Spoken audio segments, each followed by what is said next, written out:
সামরিক খাতকে দ্রুত এগিয়ে নিতে নতুন যুগে পদার্পণ করল বাংলাদেশ। যুদ্ধবিমান কেনার পর এবার দেশেই সামরিক ড্রোন তৈরির পদক্ষেপ নিয়েছে সরকার।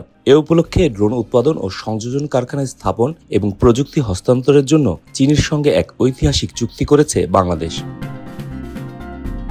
গেল ২৭ জানুয়ারি বিমান বাহিনীর সদর দপ্তরে এই চুক্তি স্বাক্ষরিত হয় বলে এক সংবাদ বিজ্ঞপ্তিতে জানিয়েছে আন্তঃবাহিনী জনসংযোগ পরিদপ্তরের আইএসপিআর।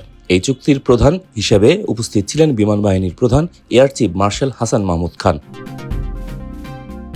বিজ্ঞপ্তিতে আইএসপিআর জানিয়েছে, চুক্তির আওতায় বাংলাদেশ বিমান বাহিনী এবং সিটিএস ইন্টারন্যাশনাল যৌথভাবে বাংলাদেশে একটি অত্যাধুনিক ড্রোন উৎপাদন ও সংযোজন সুবিধা স্থাপন করবে। এর মধ্যে রয়েছে প্রযুক্তি হস্তান্তর, সক্ষমতা বৃদ্ধি, শিল্প দক্ষতা উন্নয়ন এবং যৌথ প্রযুক্তিগত সহযোগিতা, যা দীর্ঘমেয়াদে ড্রোন উৎপাদনে স্বনির্ভরতা অর্জনের লক্ষ্যে সহায়ক হবে।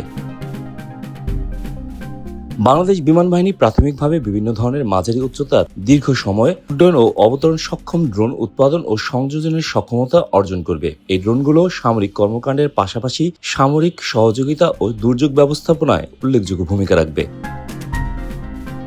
আইএসপিআর আরও জানায়, এই চুক্তির ফলে দেশীয় ড্রোন উৎপাদনে পূর্ণ স্বনির্ভরতা অর্জনের লক্ষ্যে সক্ষমতা সম্প্রসারিত হবে, যা জাতীয় ও আন্তর্জাতিক চাহিদা পূরণে সহায়ক হবে। একই সঙ্গে বিশেষায়িত প্রশিক্ষণ, জ্ঞান বিনিময় এবং দক্ষ অ্যারোস্পেস কর্মশক্তি গড়ে তোলার মাধ্যমে জাতীয় প্রযুক্তিগত অগ্রগতিতেও উল্লেখযোগ্য অবদান রাখবে। এই চুক্তি স্বাক্ষর অনুষ্ঠানে উপস্থিত ছিলেন চীনের রাষ্ট্রদূত ইয়ান ওয়েন, সশস্ত্র বাহিনী বিভাগের principal staff officer lieutenant general SM. Kamrul Hasan, প্রধান উপদেষ্টা কার্যালয়ের সচিব মোহাম্মদ সাইফুল্লাহ পান্না সহ সিটিসি ইন্টারন্যাশনাল প্রতিনিধি, সশস্ত্র বাহিনী বিভাগের প্রতিনিধি, বিভিন্ন মন্ত্রণালয়ের উচ্চপদস্থ কর্মকর্তা এবং সংশ্লিষ্ট আমন্ত্রিত অতিথিরা।